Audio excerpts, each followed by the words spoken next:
हाथी उपद्रवरे अतिष्ट होई रास्ता को ओह्लाइछंती हजार हजार लोके।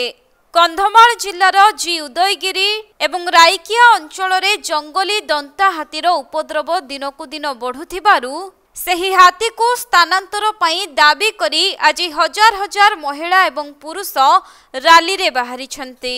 आपण जानिथिबे बहुत दिन हबो उदयगिरी रे आतंक लागि रहिछि। यार प्रतिवाद रे आज 8टी पंचायत समेत एनएसी रे किछि लोकेट रे शह शह लोक जोग दैछंती। आउ याको ने आमे बारंबार सरकार पाखरे दाबी करथिले आज लोक माननकु सुरक्षा देबारे सरकार फेल मारिछि। आपण माने जानिथिबे विगत दिन रे 3 जीवन हाथी नहीं सारिछि। याको ने आमे वन विभाग कर्मचारी कार्यालय सम्मुख में धारणा बसलु। आउ सरकार आमको प्रतिश्रुति देथिले जे दशा शीघ्र ए हाथी को अन्यत्र स्थानांतरित करा जिवो, किंतु सरकार आम कथा सुनिले नाही। सरकार जनसाधारण को सुरक्षा देवा प्रतिबद्धल रे से हाथी को सुरक्षा देउछंती।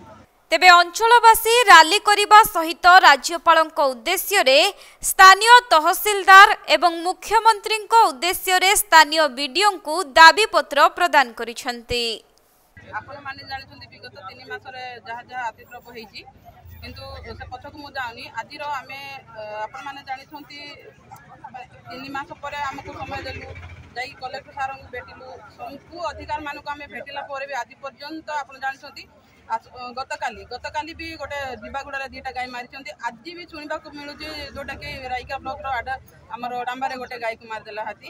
तो से उद्देश्य रे आमे आज महिला एवं पुरुष समस्त अंचलवासी उदयगिरी रेठी अछु। हमर दाबी रही से हाथी को किंतु ट्रांकुला जो करके नहीं जिवे अन्य तो स्थानांतर करिवे। ता सहित जो माने की क्षति पूर्ण हेछि से माने कार घर भांगिछि, कार गुहाल भांगिछि, गाय नष्ट हेछि, से माने को आज पर्यंत क्षति पूर्ण मिलिनी।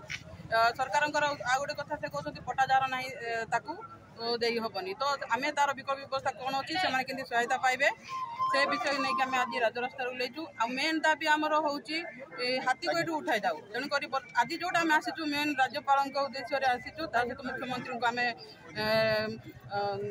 तहसीलदार एवं बीडीओ जरिया मेमोरांडम देवाई आज आसीचु। आम शांतिपूर्ण भाव में आम रैली यात्रा करने सूचना योग्य जे हाथी आक्रमण रे 3 जन लोकंको जीवन जीवा सहित 10टी गायींकर मृत्यु होइथिबा मध्य अभियोग आसीछि।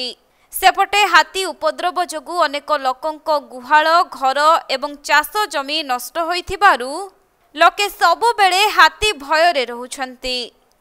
तेणु हाथी को स्थानांतर दाबी करी आज जी उदयगिरी एवं कलिंगा रे 12 घंटिया बंद पालन करा जायछि।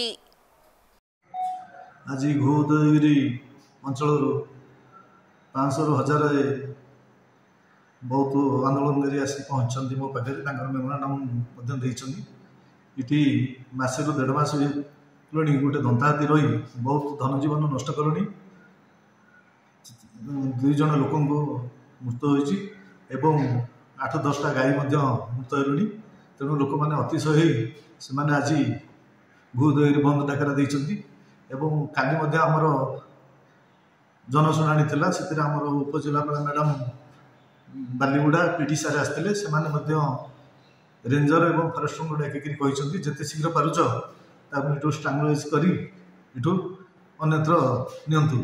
तेणु लोक अतिशय हेलुणी आउ सहब नहीं। तेणु आपण मैंने जिते शीघ्र पार्टी इटू केमती अन्य जगह को नियंतु बोली